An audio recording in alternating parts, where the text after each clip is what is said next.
Oh yeah, this is what I want to tell you about while I'm cooking this tortilla. And by tortilla, I mean, this potato thing. I don't know for whom that means tortilla, whether it's just Spanish or whether, no idea. But anyway, um, so I said in an earlier video that this is somehow linked to, I suppose,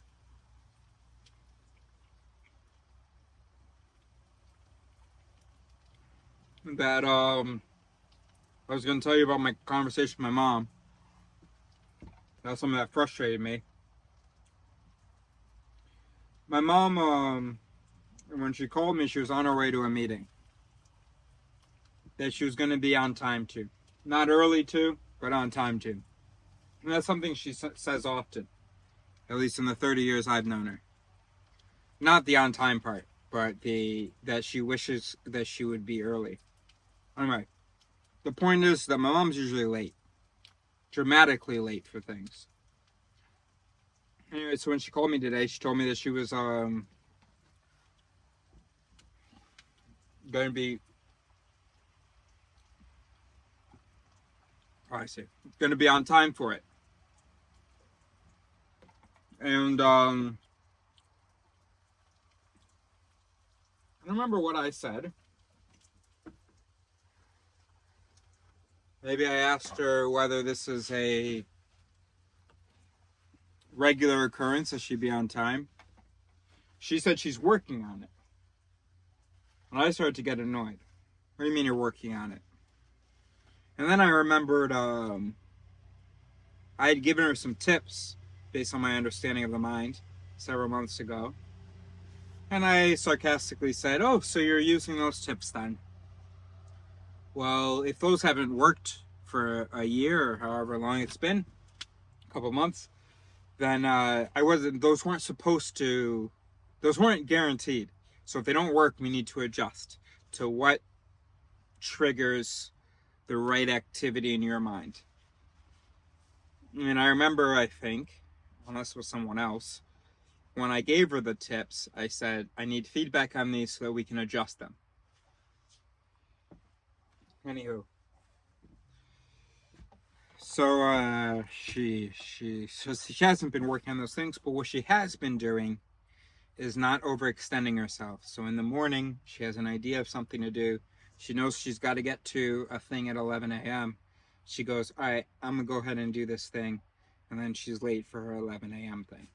And so recently, she's been not overextending herself. She's been not, and so she gave me an example from this morning that she was going to do some reports and decided, no, I'm not going to do those. All right? Well, if you know anything about the mind, we don't know whether this is a fluke or what's happening. So, so I ask her, what do you mean you're not overextending yourself? Because every human knows it's not a good thing to overextend yourself. But you do it. And I would likely do it as well if I had the opportunity. And I have done it when I had the opportunity. So your brain is such that you tend to overextend yourself. You tend to underestimate the commitment involved, and you tend to be overly eager to commit to things. So how is it that now you are not doing that? She said, well, I consciously decided not to overextend myself. I was terribly upset. Not with her, but just with life and with the world. What are you talking about? That's nonsense. Like, what does that mean? Because if there was some magic switch, there's a whole bunch of things you would have fixed in a long time ago. So what do you mean before you didn't know that it wasn't a good idea to overextend yourself? What, before you didn't know that it was a good idea to prioritize? And now you can consciously not overextend yourself and decide what is important and what needs your attention? So I told her, because I was annoyed, I said, well, Dad said something like that. when he was here, he said he read an article about the value of optimism, and he said that now that he's read that, he's going to consciously decide to be optimistic. And I said to him, that's meaningless. You need to figure out now certain techniques or certain methods to get your brain firing that way. What you just said is meaningless. There's no such thing as a conscious, whatever you just described. And then over the last few months, we've been in back and forth about consciousness, or at least at the end of last year. So, Mom, I was like, why? I was thinking in my head, why have you understood yet? There's no such thing as this consciousness thing. All right, she said, I'm using the words that I know. I did not say that was fair. I was like, yeah, well, the words that you know are meaningless. So,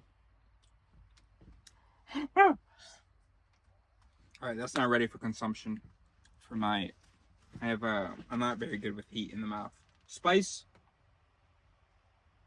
heat. So anyway, so I was like, that's bullshit. You didn't consciously decide anything. Now, maybe you had a very dramatic experience, a very salient experience where you relate to something, and that has had a real effect on you and has given the power to your let's go, it's enough power to overcome the let's do this thing real quick, it's. She goes, oh, that's it. Except she said it too many times. So I was like, shh. Or maybe, I don't remember what the other thing I said was. I let her speak again. And she said, yeah, no, it was that thing. The thing about, that she had a dramatic experience. I don't know, maybe her job was at risk, I don't know. And I was like, oh, isn't it better to be aware of the fact that right now and recently you have been on time for things because of the powerful emotional content of your being late to something not too long ago, and to know that the way the brain works, that's not going to last, and so you need to take advantage of this time right now that you're being on time to practice certain habits and to, I don't really know, but to do other things that are going to last once the emotional impact of whatever recent lateness you had wears off. Anyway, I think I'm sharing this.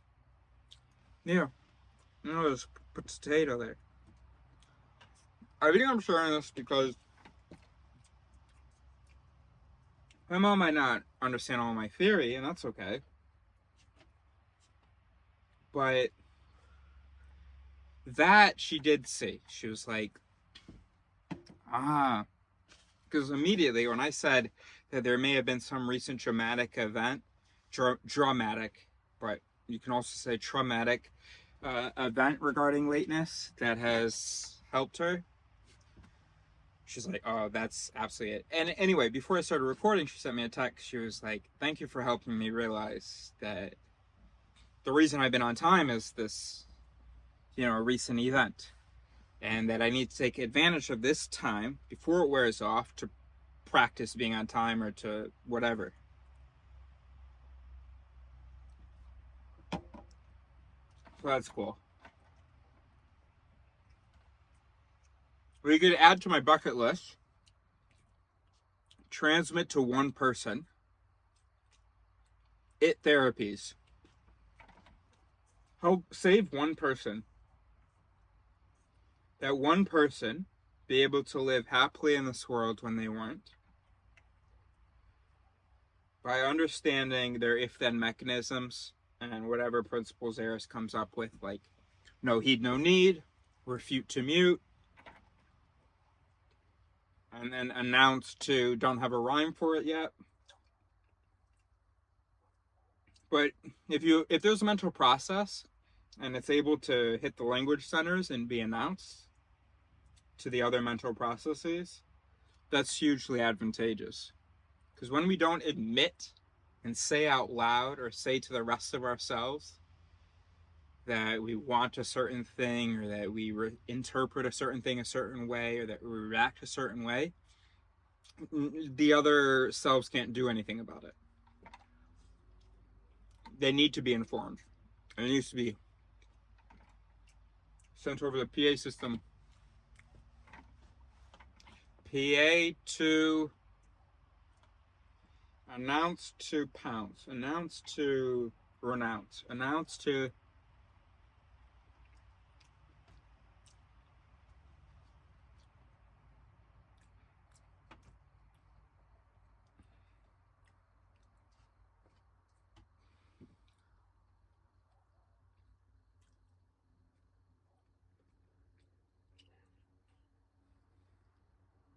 announce it, council, announce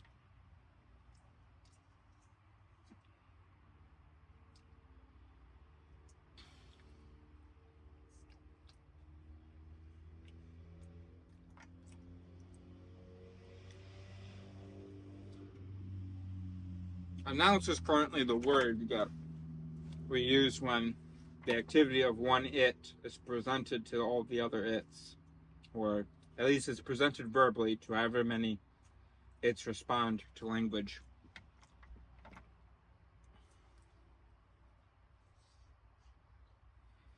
I guess we could change that.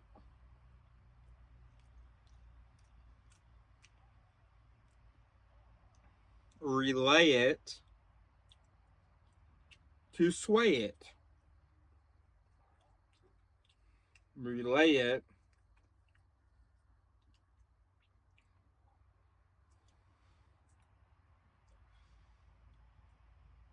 relay it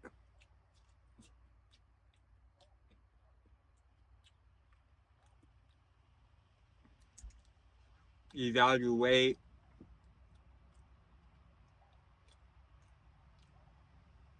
relay evaluate relay it evaluated relay evaluate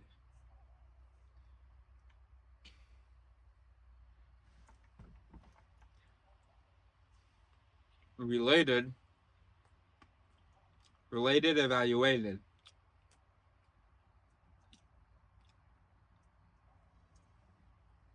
relate it evaluated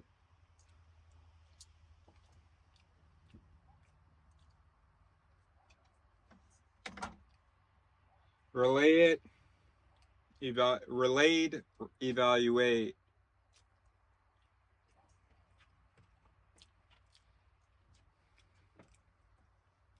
announced established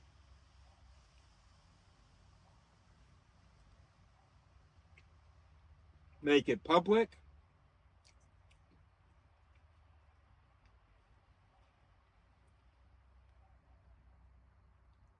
make it public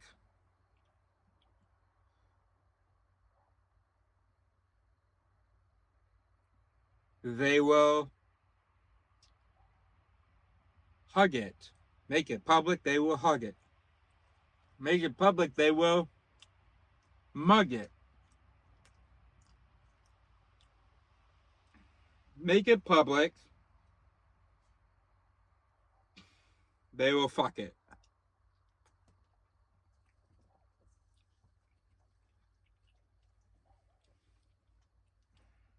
Public fuck it.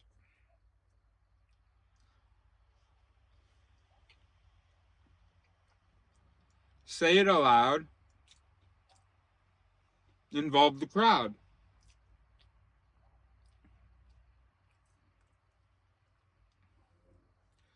Allowed the crowd. Allowed.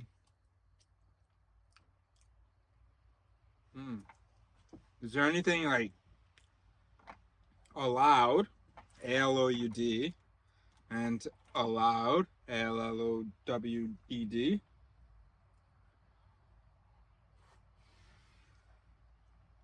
Not allowed, not allowed.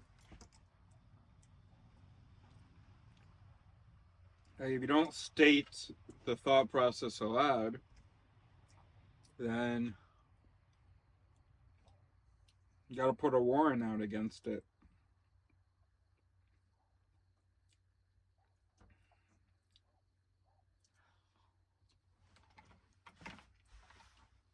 Spoken.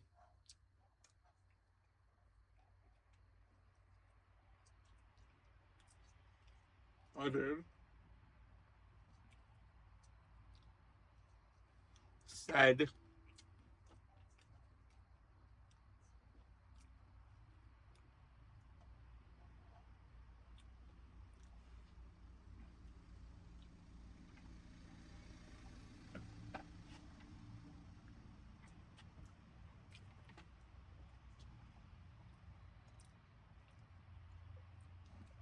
A said thought is a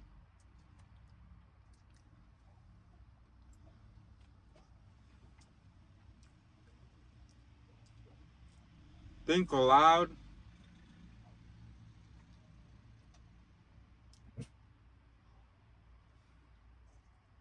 Anyway, put that on the bucket list.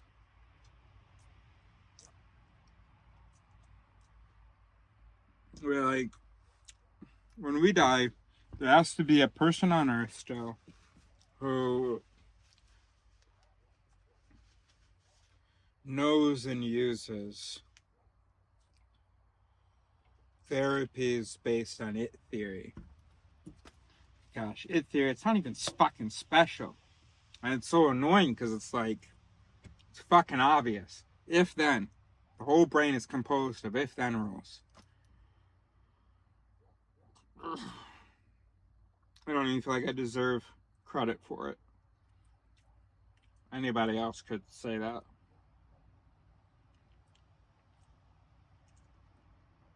I'm not asking for credit for it. If there's anything I deserve credit for, give it to me for that.